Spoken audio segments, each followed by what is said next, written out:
یہ کہاں استعمال ہوتی ہے؟ جمع مکسر بھی تو استعمال ہو سکتی ہے، تو جمع مؤنث سالم کہاں استعمال ہوگی، کہاں پر اس کو لگایا جاتا ہے؟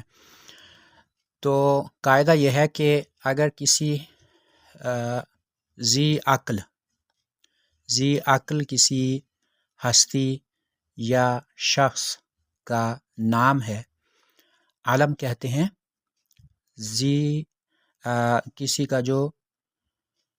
کسی کا مخصوص نام جو ہوتا ہے، جو اسم معرفہ ہوتا ہے، اور خاص طور پر کسی عاقل کا، ذوی العقول جن کو کہتے ہیں، جیسے انسان ہے یا جن ہے یا فرشتے ہیں، یہ ذوی العقول ہیں، تو جب ذوی العقول کا کوئی اسم ہوتا ہے تو اس کو ہم علم کہتے ہیں۔ جیسے ایک جھنڈا جو ہوتا ہے اس کو علم کہتے ہیں، وہ ایک نشانی ہوتی ہے کسی گروہ کی، کسی جماعت کی یا کسی ملک کی۔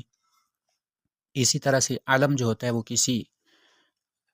کسی کا ایک خاص مخصوص نشان یا اس کی علامت یا اس کی پہچان ہوتا ہے۔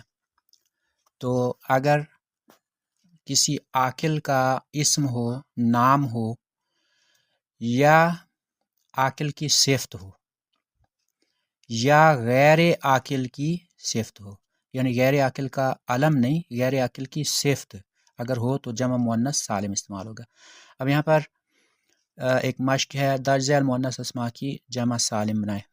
مؤمنۃ، مشرکۃ، عابدۃ وغیرہ یہ اسماء یہاں پر لکھے ہوئے ہیں اور کالم بنا ہوا ہے، تو اسی قاعدے کے ساتھ ہم جمع مؤنث سالم بنا رہے ہیں۔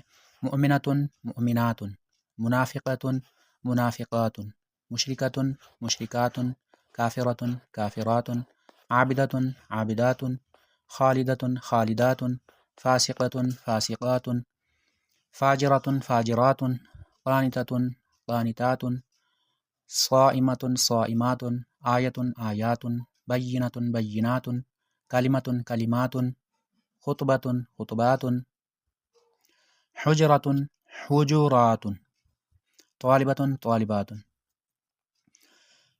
تھوڑا سا میں ان کے معنی بتا دوں۔ زیادہ اسماء کے معنی تو آپ کو آتے ہی ہوں گے، لیکن میں بتا دیتا ہوں آپ کو، جن اسماء کے نہیں معنی آتے تو ان کے بھی آپ کو ان کے بھی معنی آپ کو، ان اسماء کے معنی بھی آ جائیں۔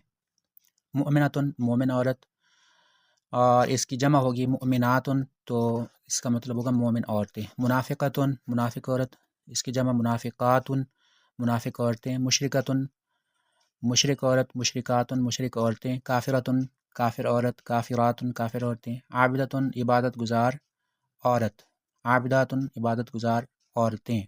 خالدۃ، ہمیشہ رہنے والی، خالدات، ہمیشہ رہنے والیاں یا والیں۔ فاسقۃ، نافرمان عورت، فاسقات، نافرمان عورتیں۔ فاجرۃ، گناہ گار عورت، فاجرات، گناہ گار عورتیں۔ قانتۃ، فرما بردار عورت، قانتات، فرما بردار عورتیں۔ صائمۃ، روزہ دار عورت، صائمات، روزہ دار عورتیں۔ آیۃ، نشانی، آیات، نشانیاں۔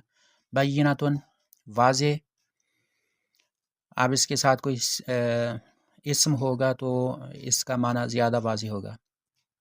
بینۃ، واضح، بینات، اس کا مطلب بھی واضح ہے۔ اب واضح اور واضح کی جمع جو ہے وہ اردو میں اسی طرح سے آ رہی ہے، لہٰذا